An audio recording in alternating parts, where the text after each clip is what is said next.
Good morning. Good morning. My name is Natasha Diaz. My pronouns are she, her, and I'm honored to serve on your Board of Trustees It's my pleasure to welcome you here this morning. If this is your first time here, thank you so much for joining us. We look forward to getting to know you. Everyone in the congregation in the sanctuary is welcome to join us directly after service for Community Hour. Our Faith in Action Spotlight this week is on the work of our LGBTQ+ team. They invite you to stop by their table in Unity House after the service each Sunday this month, where they have a display of banned books. Stop by to learn more about the impact of banning books and all their work. Also, today is Wear Orange Sunday, which kicks off National Gun Violence Awareness Month. If you wore orange to the church or brought an orange object to hold up, you're welcome to join us for a group photo after today's service on the patio outside the east entrance of the temple. If you find yourself orangeless, please join us anyway. We have oranges for you to hold up. Each week, we remind ourselves of our congregation's core values: connection, transformation, justice, and acceptance. Our mission is to embody these core values in our daily lives by welcoming all, inspiring compassion, nurturing wonder, and serving community. We are so glad that you're here with us today. We hope you find the service inspiring and meaningful. I invite you now to take a moment to greet one another, both online and in the sanctuary. Good morning. Thanks for doing this.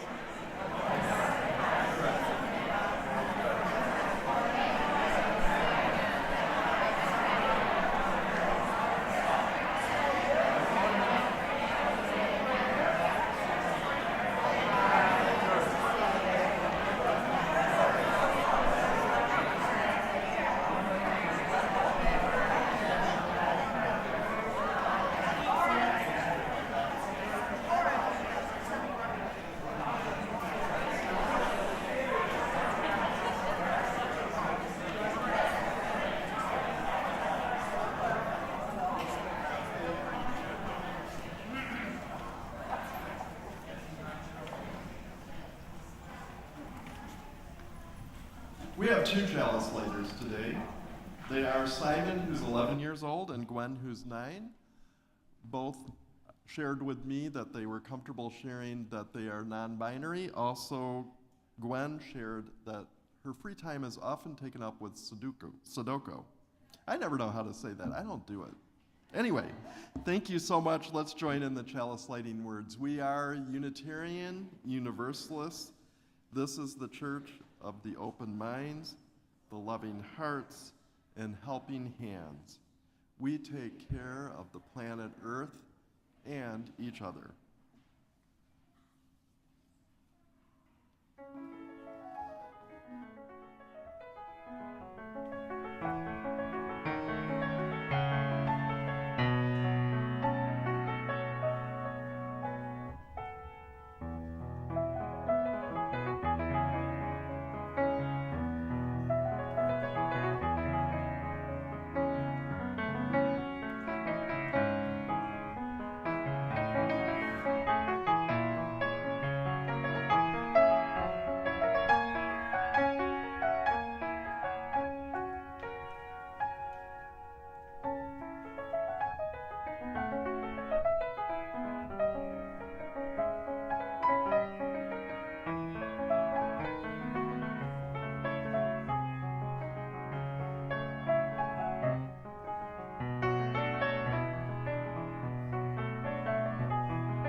I neglected to say, my name is Reverend Roger, and my pronouns are he, him. One of my kids' favorite things at the UU congregation that they grew up in was an overnight that they had as a kindergartner or first grader. This was part of a UU curriculum in which kids learned about feeling at home in the world.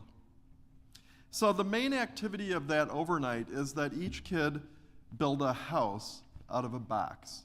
So when they came in, there were lots of appliance boxes. They picked one, and then there were all sorts of supplies, art supplies, objects that you could use to make furniture, all sorts of different things. And then after a simple supper, the kids set to work making their own house. And it was amazing to see this village sprout up, each house totally unique. So after this ample time they had to create their houses, the best part of all was the village tour. So they'd go through and each kid would get to show off their house and talk about the various features. And you could see it was really easy for the kids to feel enthusiastic because each house had interesting things. There was occasionally like, oh man, I might have to add that to my house. And then next they had, after the tour, they had a bedtime snack, a bedtime story, had their PJs on, and then they would roll out a sleeping bag or bedding of some sort on in their house, and that's where they'd sleep. The parenting adult with them would also get to sleep nearby. I always found myself in the backyard outside the kid's house.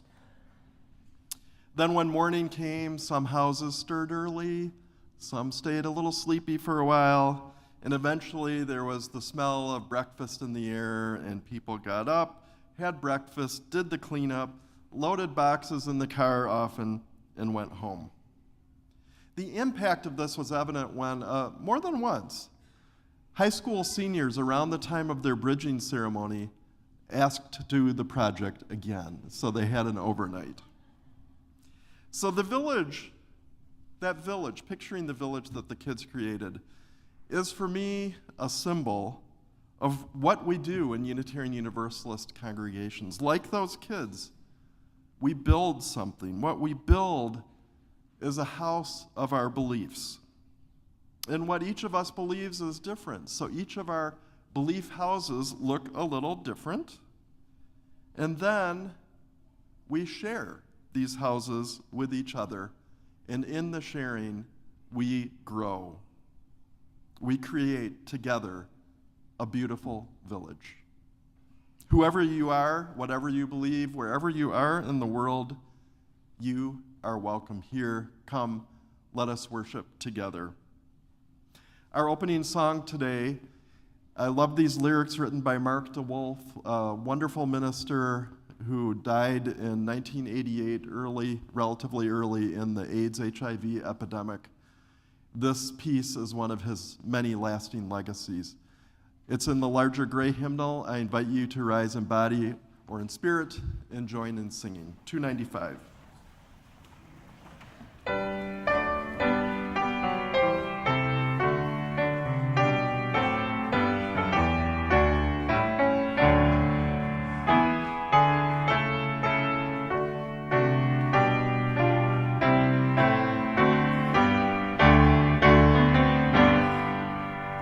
Praises for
that all souls shall grow into harmony with the divine. Thus do we covenant with each other and with God.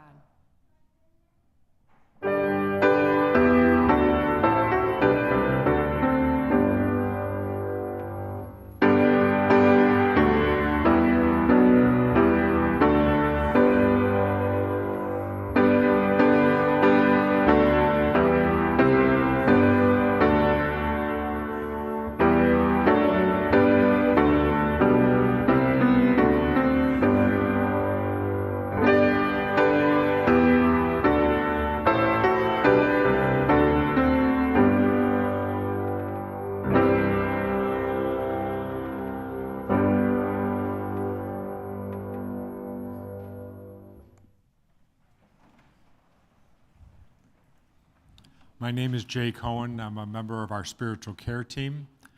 Love is the doctrine of our congregation, and one of the many ways we share that love is by sharing our joys and sorrows each week at the Sunday service.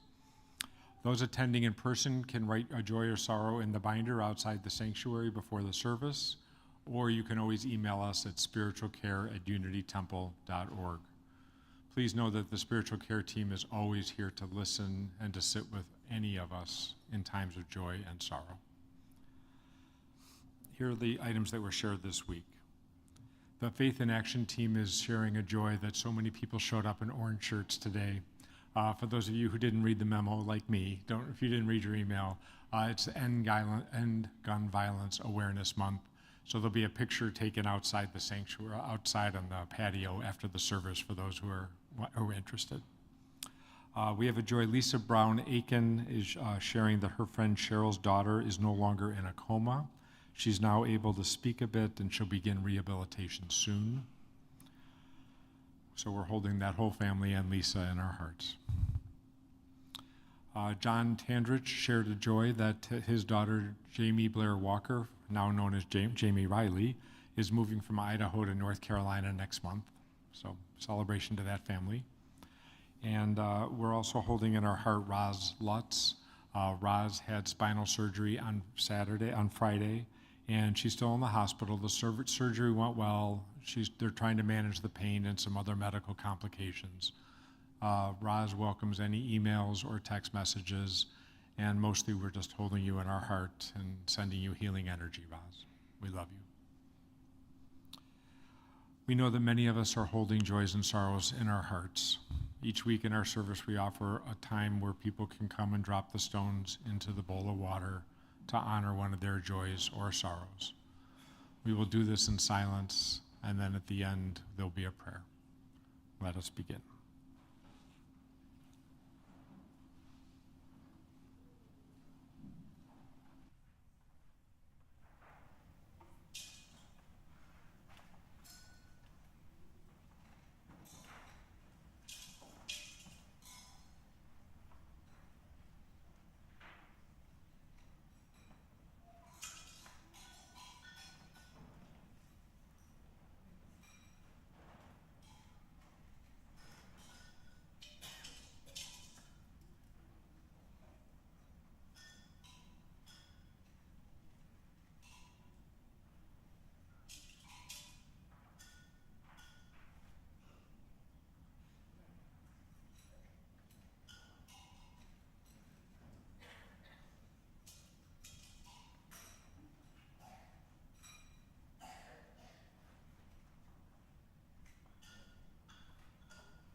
The prayer today comes from Dory Summers. It is a kind of meditation that ends with prayer. We, all of us, build houses for our dreams. The masonry and lumber, glass and tiles, a solid form wherein we see our hopes, a shelter and a protection of our growth, for our growth. This house shall be a dwelling place for courage, for integrity, for love endangered, nourished by a family that speaks of we and means all humankind. These walls shall represent the privacy and dignity of individuals, the open doors, a welcome to all people, all ages, and all generations. The windows shall keep light of inquiry illumining from outside and within. May all words spoken here be born of love. May energy rekindle in the hearts of those who dreamed this house and plied the tools and paid the price to actualize this dream. May dreaming never cease for those within who know the world to be a troubled place, but dare to struggle with imperfection toward the brighter hope, the better day. Let memories add warmth, a heritage, a quilted patchwork stitched with history of kindliness, of daring for the good, of funny moments, jokes and smiles and tears. This is a precious place as every home that shelters those who love and strive and share. Its blessing is in lives that meet within, in living, learning, caring, sheltered here. Amen.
If you are someone who likes to be close when there's a story or some stuff to look at, come on up. Thank you.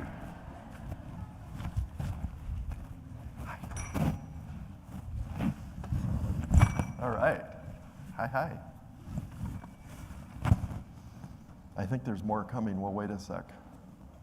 I hear movement. All right. Got a White Sox hat here. I went to the game yesterday. Cold, but good. You went yesterday too? That is so cool. Were you cold too? No? All right. You were better dressed, I bet. All right. Well, today is a really special day here. I'm hoping that today is the first day that establishes a tradition of having a couple people every now and then, once, twice a year, share what they believe, share about their journeys. And we're going to have that today with two people. So rather than sharing a book today, I thought I would share something else. It's kind of symbolic of what I believe. This is my belief box. And in here, I have some things that remind me of my beliefs. So I want to share those. Okay. First of all, I have these. Yeah, it's kind of harsh, isn't it? But a friend gave me these, and this is a reminder that that it's important for me to spend time meditating. And sometimes I start the meditation with these, and then there's silence, and then end it with this. This is also a reminder to me that I really value music, that I believe that there's a lot in music. So I'm going to put these over here. The next thing I have is a stone. And the stone says honest. And this is a reminder to me to try to be honest and to try to have my beliefs actually come out in the words I speak and in the way I live. The next one, two things actually. This is a picture of my kids and my grandkids, and this is a picture of me and my wife. Sorry about the St. Louis outfit, but there you go.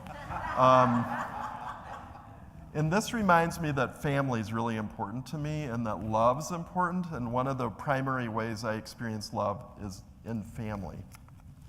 But not just in family. So the next thing is a reminder about friends too. This is a pencil underneath that. This also reminds me that I think laughter is a really important part of life. So I had a friend who used this in Zoom meetings. So I saw her and I kept seeing this bunny and I'm like, and then when I moved away, she gave me the bunny. Yeah, it's the best.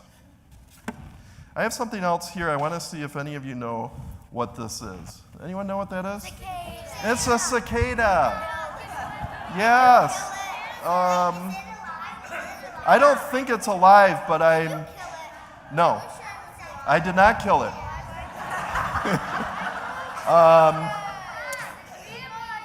I found it on the way when I walked here today. Yeah. Have any of you seen these? Maybe? Yeah, okay. This reminds me that nature is a really part of my belief, that I believe we're all part of the world. And it's good to learn about things. I didn't know anything about cicadas until the last few weeks. And I've been really fascinated. Yeah. Are everywhere Yep. in parks. They're everywhere. And you know what I'm going to do with this is after, I'm going to put it on the ground, because another thing I learned from cicadas is when they die, they go back to the earth, they enrich the soil, and they help other things grow.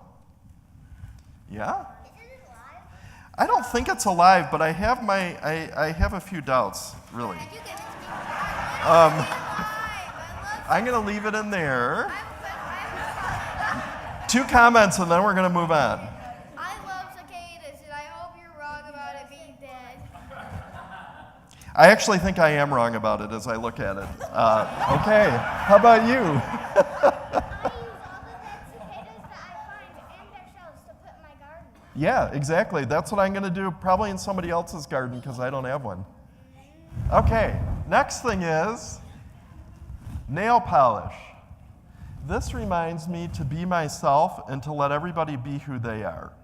So if you might notice, I like to wear nail polish, but it wasn't until I was 60 years old that I felt like I could wear nail polish because of the expectation about me as a guy. This reminds me, be who you are. This is what the world needs, is us to be who we are and to let other people be who they are. Okay, 2 more things. One, this is a coffee bean, Yummy. which reminds me to savor some things. Not everybody likes coffee, but I really do. Okay, I have 2 pictures. One is, this is a bridge, it's the Mackinac Bridge. Yeah. I like to be a bridge builder, connect people. Even people who seem really different from me, I love to try to see if there's a connection. Or just like, we're both human beings. Let's hear each other's story. At least I'm interested in hearing. I'm curious. This next one, next to last, is a picture of a big church. This is called Fountain Street Church. It's where I grew up, and it reminds me that church is important, that my heritage is important. I'm a 3rd generation member of this congregation in Grand Rapids. And what's cool is we have a first-time visitor here who grew up in the same church, a wee bit younger than I am, and actually grew up like 3 blocks from where I grew up. All right. All right. Question, then we'll do the very last one. Michael. I just wanted to say that church looks a lot like the church from Home Alone. Oh, I don't think it is, but that's cool. It looks a lot like Yeah. Okay. Here's the last one. Does this look familiar? candle. It's a candle in what? Does it look like? It's a chalice. It's a chalice. This is my reminder that I'm Unitarian Universalist and that the values of Unitarian Universalism are really important to me. All right. Piper, last one, and then we're done. No, I'm waving. Oh, you're waving. Yeah, you can see yourself.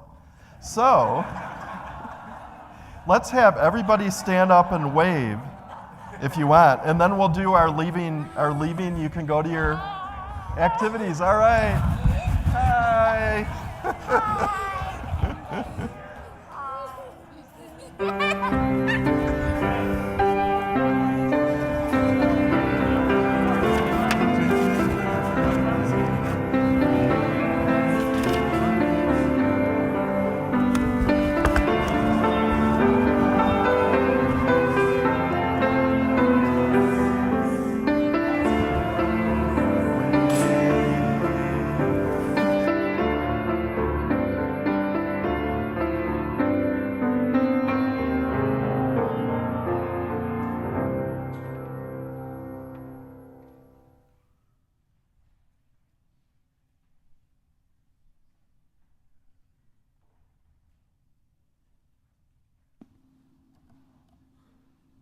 This morning's outreach offering is for aid to gender diverse refugees. Half of our offering today will support the mission and programs of Unity Temple. The other will support this worthy cause. As we know, many states across the country are targeting our gender diverse siblings, denying them health care and legal protections, and otherwise harming their well-being.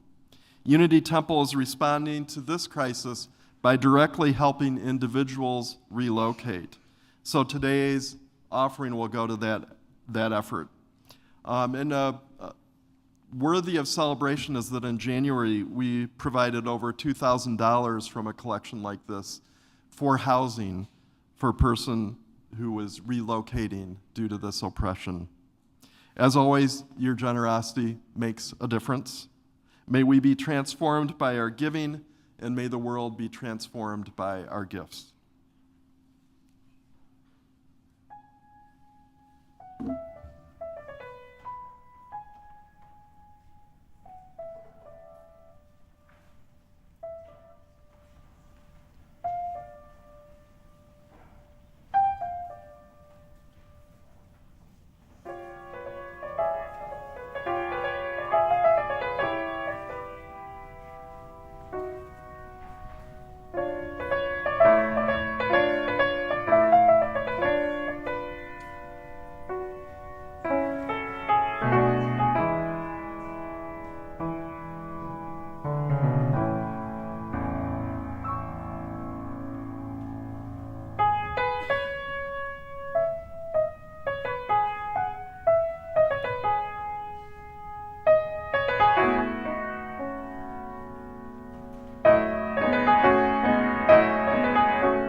Good morning. My name is Cecile, and my pronouns are she, her. When Reverend Roger asked me to speak, I thought it was a little ironic because most of my life, I've asked myself, what is it that I believe? So this is my story. I'm so grateful and honored to have this opportunity to reflect my spiritual journey and to be able to share my story with you. Also, orange is my favorite color, so I'm very comfortable right now. For the past couple of years, and mainly via Zoom, Unity Temple's amazing mindful meditation group has kept me sane and grounded. Last week, I attended Sacred Wanderings, a silent meditation gathering at Thatcher Woods. Now, mind you, I am a fair weather forest bather, and I knew it might rain a little and there would be an abundance of cicadas, but I knew I would cherish that time in the woods, and I did. Using all my senses, as our meditation leader suggested, I did my best to embrace the moment. I sat still among the grasses and looked closely at bark peeling off a tree. I listened to the singing of the cicadas and rustling of the leaves. Wet droplets splashed cold against my skin, and dirt began turning to mud at my feet. Every breeze against my face smelled fresh and new. This, I thought, is my religion. This is where I find comfort. In this, I believe. Now, I was raised Catholic by parents who were Christian socialists. Perhaps because of this, and because I was an immigrant, I was keenly aware of the injustices happening around me. From an early age, I felt a calling to serve my community and to strive for justice. Initially, I thought this meant being a good Catholic, feeding the hungry, clothing the poor, and becoming a doctor, because that's what good Filipino children do. But I had no desire to go to medical school, and when I graduated from college, I was completely lost. By pure coincidence, I was hired at a nonprofit as a race relations assistant, and for the first time in my life, I realized I had the power to affect change in my community. I knew then I wanted to work for justice, for the marginalized and the voiceless. I went to law school, much to the pride of my parents, and spent my professional life serving the public and working with volunteers. I found my ideal job just last year, working for immigrant justice. This is what I believe my purpose to be. In 1997, I received a card from my sister Pauline that had an image of Native American girls and women dancing. The moment I opened it, I felt an immediate spiritual connection to those women. The feeling was visceral. That image embodied not just my sister Pauline and her spirit, but also how I wanted to see myself, a fierce, independent woman who drew strength and wisdom from other women and from the earth. Pauline died a week later in a bicycle accident. At the time, I was already questioning my belief in God. My therapist suggested I was angry at God about Pauline's death, but I knew in my heart I did not believe in a God anymore. I believed that Pauline was not in a stereotypical heaven, but that her spirit and energy lived on here on earth and in the hearts of everyone who loved her. Years later, I started going to Al-Anon meetings. And if you know anything about the 12 steps, there is a proclamation that one believes in a power greater than themselves. What was this higher power for me? It really bothered me that I could not identify what I believed in. So in all those Al-Anon meetings, when I felt compelled to choose a higher power, I chose nature. I randomly chose nature, the healing and calming power of the earth. We were living in Colorado at the time. I felt most at peace when I was hiking in the foothills and climbing the mountains. Before that, we lived in Northern California, where I often drove to relax by the ocean. In the mountains and by the sea, I felt both serenity and an energy. That is what I imagined my higher power to be. A warmth, a spirit, a sense of being one with the earth, one of history and of hope, like perhaps what those dancing Native American women believed. Fast forward to 2021, at a particularly challenging time, when things began to open up after the pandemic. I was feeling spiritually depleted. I no longer lived in Colorado or California. We had moved yet again from our friends and our family and a job that I loved.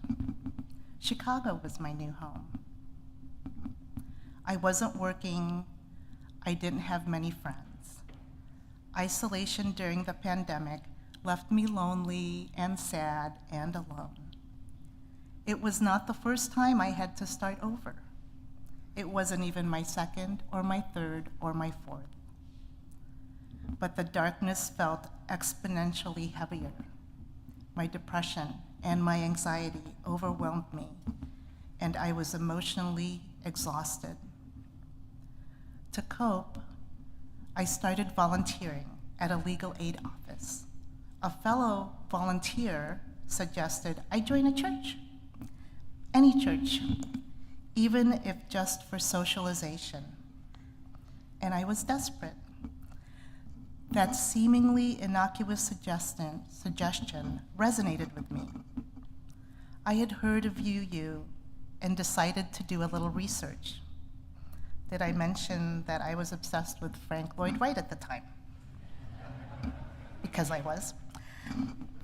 And when a Google search landed on the Unity Temple website, it felt like the universe was gently pushing me toward this church. Every sentence I read sounded like a description of me. I believed in working for justice and equality.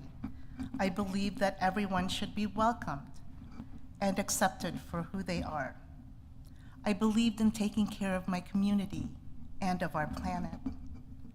When I joined the congregation, I met like-minded people with the same beliefs as me. This could be an opportunity, I thought, to embark on a spiritual journey I had longed to take all my life. This, I thought, could be my religion, because what UUs believe is what I believe. And this is why I'm here today. Thank you for listening.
Hannah. Thank you. Hello. My name is Emma Farrell. I've been a member of this congregation for about 7 years, and I also serve on your spiritual care team. And I'm honored to have been asked to come up and speak to you a little bit about what I believe. Before I get into it, let me give you this disclaimer that this is just going to be a snapshot in time. Theological understanding, I'm sure you all have experienced, it's a subject to an iterative hermeneutical process of deepening understanding and editing and refining as you go. So if you know me, or if you heard my sermon last summer, you'll know that I was a scientist, I was trained as a scientist, and now I'm in seminary. So I initially started with biochemistry for 2 reasons. Number one, I thought it would be a good way to serve humanity, and I also wanted to understand life at a fundamental level. How does it all work? I wanted to understand, you might say, naturing, or natura naturans. But to help you understand why that was so important to me when I was in college, I have to back up even a little farther into my life. Content warning is going to get heavy for a moment. The first time I really remember being thrown into an existential space was at the tender age of 9. My brother took his own life. So, among other things, this experience, it opened within me a well, not just a well of sorrow, but a well of deep wondering. I poured into this well the questions: how do we live? What does it mean? Is there an afterlife? What's the point of everything? All kinds of existential questions. And though I had grown up in an a-religious home, I dabbled in Christianity for a while. Friends invited me to a Methodist church. And being embraced in that church, it gave me space in which to embody values of community and belonging and meaning-making. Many of the experiences in that space spoke deeply to me and helped me wrestle with some of these questions. Do not judge, lest you be judged yourself. Blessed are the meek. Love your neighbor as yourself. Blessed are the peacemakers. I was hungry for these lessons and for these interactions around these lessons. And as I continued growing, my perspective widened. And in undergrad, I was drawn to many different paths simultaneously. I considered going into art, psychology, writing, and then, of course, I landed on biochemistry. And it was during graduate school in Tampa, after a divorce, that I discovered Unitarian Universalism for the first time. The young adult group there brought so much enrichment into my life. We had community, joy, collaboration, a shared set of values and experiences together. I would actually go on to live in many different major metropolitan areas, 6 major metropolitan areas as an adult. And each time I moved, I struggled with isolation and loneliness and depression until I would nurture community in that space. And then getting me some people made a space feel like home. So I did the same at work, too. People would come into my office and they would just talk about their life. Students, colleagues, mentors, supervisors. And I came to understand my call as building beloved community. It wasn't the science work or even the teaching necessarily that gave my life richness and meaning. It was the relationships. And when the capitalist and individualist culture of science broke my heart, I stepped more firmly into this role as I went into seminary. So as a scientist and a religious naturalist, I believe that everything in the universe is interconnected. I believe that nature itself is religiously significant, and that we are part of a great, expansive cosmic explosion that is ongoing. I see life itself as the universe getting to know itself better, and I see relationships as a further manifestation of life's longing for itself. Just as our component parts come together to make something of greater significance, so too are we greater than the sum of our parts when we come together. I also view life as morally ambiguous, and I believe that we decide whether and how and to what extent to pull on that moral arc of the universe and bend it towards justice. Relationships are what give this work meaning, purpose, and sustainability. So my thoughts on theology. I believe that theology is a verb. And my definition of theology is borrowed from one of my professors at Meadville Lombard, Dr. Mike Hoke. He says that theology is truth-oriented, justice-seeking, meaning-making, infinite spiritual play.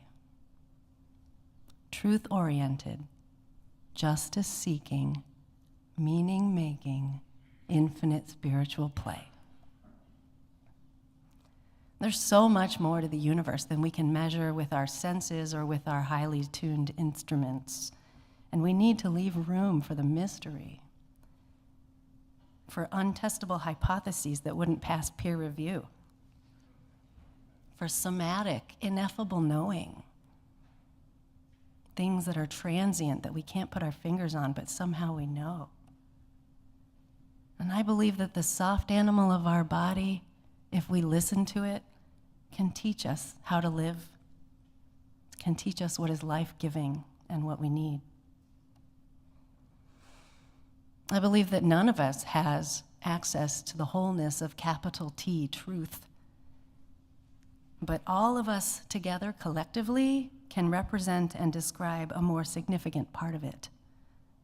So we need to listen to each other with creativity, a creative lens, understanding that each of our lenses is going to be calibrated differently based on how we move in the world and our life experiences. The universe is far more intricate, elegant, and awe-inspiring than one cerebral cortex could imagine. So even to begin to even appreciate it, we need each other. And also to do the real work of our lives, we need each other. The purpose of our lives, for a long time, I tried to find it. For many years, I asked myself the question, what is the purpose of my life? And I picked things to live for.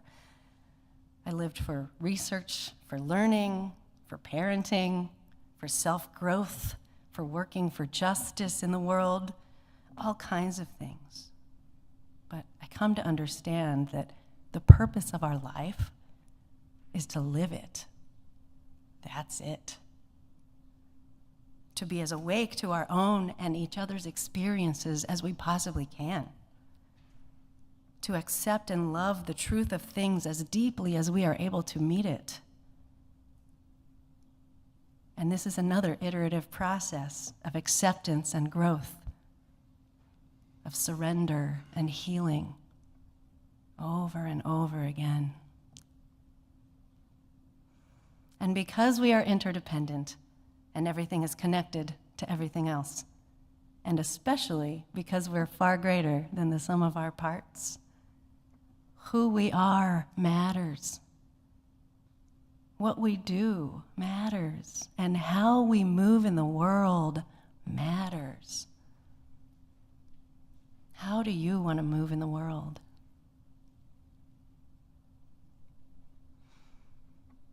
You're not alone in this. Let's do it together. Ashe. Amen. Blessed be. Assalamu alaikum. Thank you.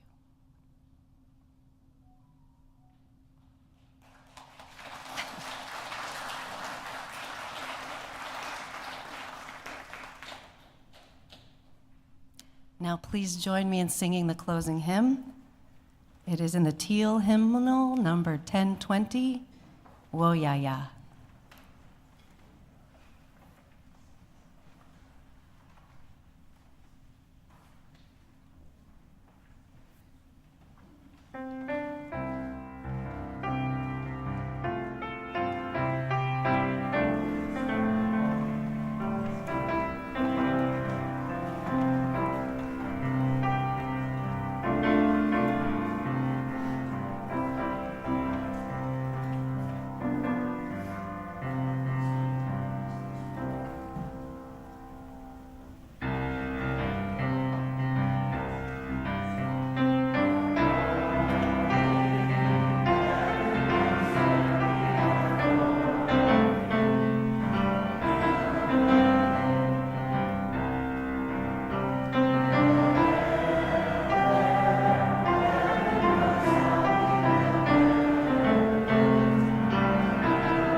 Deep thanks to Cecile and Emma for sharing their stories, their insights, themselves.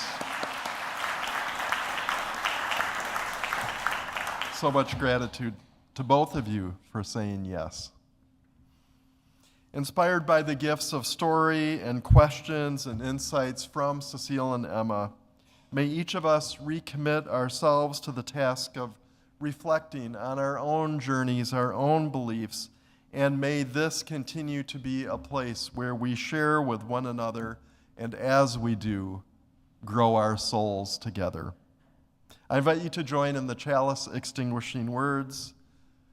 Carry the flame of peace and love until we meet again.